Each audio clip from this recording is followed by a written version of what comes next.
Okay, we're gonna make cheese crusted pizza. We're gonna start out by shredding mozzarella cheese, put it on with a flat pan with some avocado oil down below, and then we'll fry our cheese. We're gonna start out by getting the pan really hot and then cutting the heat back to about mid-level, number 5 on a gas stove. I'm gonna add a little Parmesan oregano Romano until the cheese starts to melt towards the middle. Going to keep cooking it until it bubbles in the middle. At this point, I'm going to turn the heat back about halfway.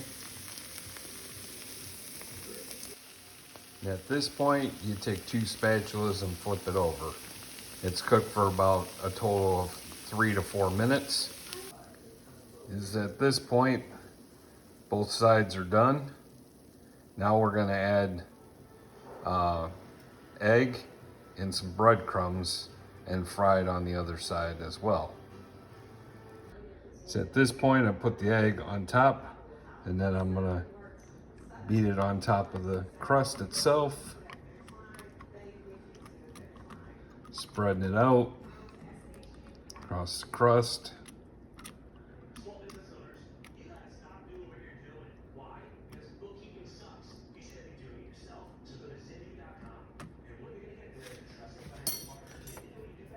Mind you, you don't need to put the egg on it. It forms a great crust as is.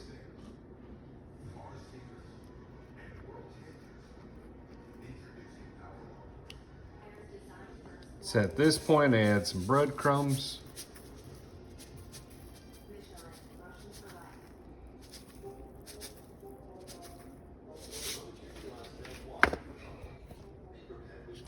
And start to spread the breadcrumbs evenly across there.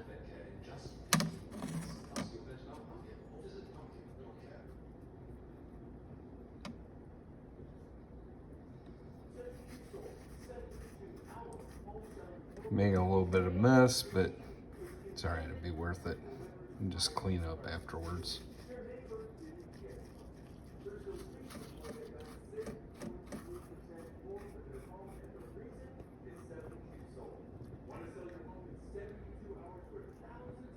Sorry, my camera work's not very good, but you get the idea. Now the egg has been worked in with the breadcrumbs. Now we're gonna come back over to our flat pan, put some avocado oil down, turn your heat back up. I left it on while I was preparing all that breadcrumb mixture with the egg, and then we're gonna put it back on the pan to fry for about 2 to 3 minutes. That's the other side of the cheese. I have the breadcrumbs with the egg mixture on the bottom. You can see the breadcrumbs kind of went a little bit overboard, but it's okay. It'll work out. So as you can see, the egg and the breadcrumb mixture is cooked in. We'll let that cool down a little bit. That'll be the bottom of our crust. So at this point, we will start adding our salts and our toppings. Spread that out as such. As you see, I like a lot of sauce on my pizza, and I spread it all the way out to the edges. I add more Parmesan Romano on top of mine into the sauce.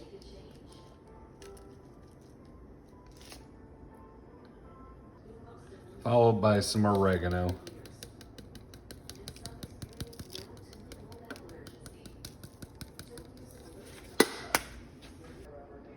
As you can see, I've added my pepperonis, and that's to follow the hot Italian sausage that's going on it. And now I'll add some onions and some more oregano. So now my onions are topped Also, I usually, if I don't use a whole onion a lot, so what I do is I chop my onions up and then I put them in the freezer to use at a later date. So now I'm gonna put the oregano on, just a little bit there. You know, season it to your choice, to your taste. And now I'm gonna go ahead and add the cheese on. Note, I usually put a hot Italian peppers on that I make. I'll release a video later showing how I do the Italian peppers, making them, and then you can freeze those as well and use them for another day. But as of right now, I don't have any. I'm out of season on my peppers. So now I will add the cheese. So now I've added the cheese in, and now it's time to pop it into the oven. I'm gonna do an air fryer, but I have pizza mode on there, so it's gonna act like the oven. So now I have the pizza in the air fryer oven, and then I'm gonna turn the power on, and I have a pizza setting, and then it's set up for 15 minutes. I turn the convection air on, and then we'll let it go. We'll return when it's done.